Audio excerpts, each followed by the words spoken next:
Welcome back, everyone, to the HNL Movement podcast. I'm excited because this is the first part 2 episode. So we had this guest on. We're just talking about it. I can't believe how fast time flew by because your episode was released in September of 2020. And now we're in almost March. Well, this will probably be released in March 2022. Yeah. And it's crazy how much time has flown by, but how we're in such different places too. But you need no introduction. People, check out your first episode. Welcome back, Kupono Fey, to the podcast. Thanks, Andrew. Thanks for having me. Yes, so there's so many things that we're going to talk about. I encourage, again, everyone, if they want to hear your story, the awesome story, the mural in Stan Sheriff, all of those things that you've accomplished and went on to play professional volleyball overseas. And then, when we were talking last, you were trying to rehab your shoulder, right? Yeah. Give it one last shot. Why don't you share a little bit about that for people that didn't check out the first episode, but gave a whole probably like 6 months taking care of your shoulders just to get one last shot so you can go out on your own terms. Yeah. That's exactly what we were talking about last time. Going out on our own terms. Shoulder feels good. Mm-hmm. Still play beach. Still play indoor volleyball. Like still do everything. Sometimes it just gets tight, Mm-hmm. But we rehab for 6 months. Probably around 6 months. Longer, went to Greece, signed it's like a 6-month contract after Christmas, right? Ended up going over there. It wasn't like my strongest, wasn't like super 100% probably, and they kind of maybe recognized that. But the plan was to go over there. 2 outsides were injured; they had injuries. Go over there, kind of fill in.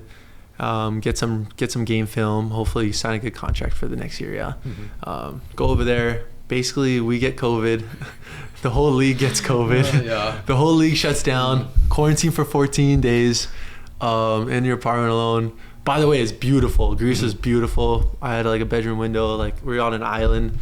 Our team was on an island, but those 2 guys ended up healing. I didn't really get to play. And then I didn't know about the foreigner rule, that you had to have like 3 foreigners suit up for the game.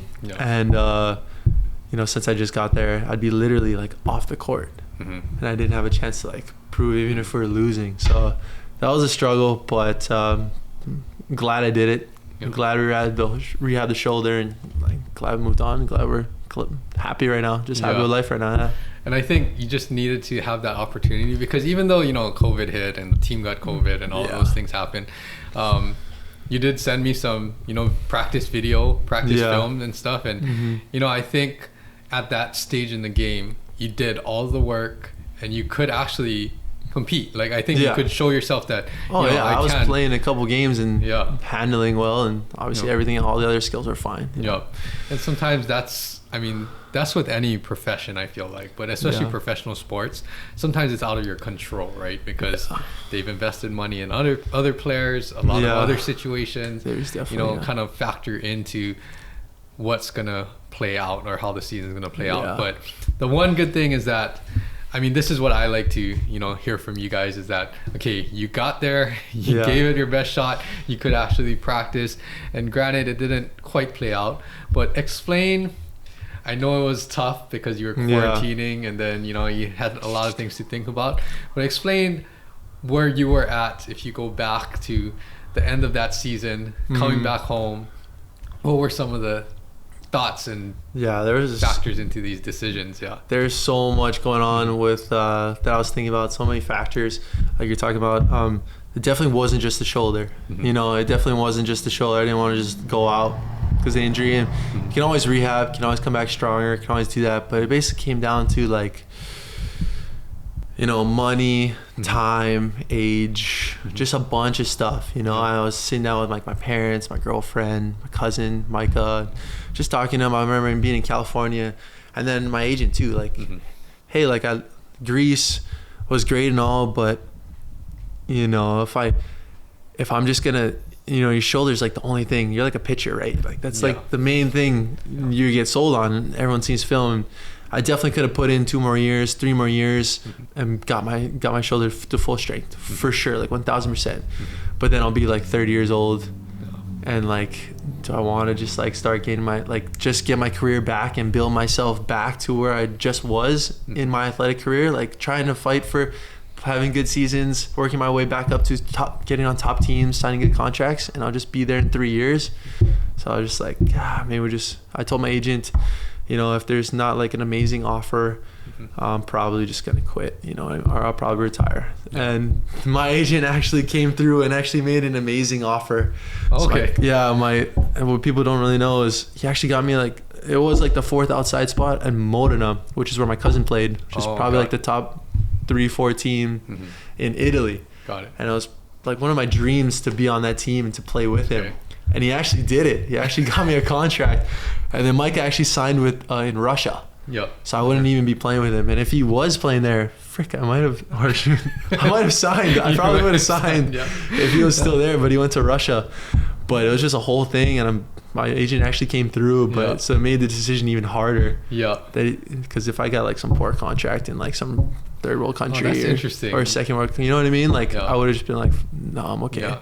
But it's he actually crazy how timing sometimes too, like you know, and I think for you and for a lot of athletes going through the past couple of years, COVID really threw a wrench in everything, right? Yeah, kind of did, yeah. But you know, unfortunately, I mean, you know, it didn't work out, and Micah wasn't at that same team, and that would have been really cool. I've never played with him before in high school or college or anything. That's true. I've always wanted to play with him, and he was kind of bummed too because he already signed, and then they wanted to sign me. I was like, so how soon after you came back did that come to fruition? Did I come back here? Yeah, maybe like a few weeks. Oh, okay. Yeah. Oh, but I've been thinking about it a lot, especially when I was in Greece and stuff. Like, got it. Yeah. So I mean, it's for the better. You know, sometimes in the moment you can't see what's gonna come, a lot of uncertainty. But I mean, I think you looking back on it now, you're happy still that you didn't take that offer, and you're kind of moving on. Was it difficult for you to transition just back into the real world, I guess? Maybe yes and no. And no. I mean, it was nice that it was quick. I had a civil engineering degree. I applied to like 10 different construction companies, basically. One of my good friends, his dad, Tui's father, works at Nan Inc. Shout out to him and to the company. But they ended up hiring me pretty quickly after I sent in an application, and then I was hired pretty fast. So that was pretty nice. I wasn't unemployed for that long, which was nice. As for the transition part, I was stuck at an office desk. For anyone who doesn't know, I'm a project engineer at a construction company now. And for the first 4 months, I was at like learning the paperwork side, like learning that side of the job.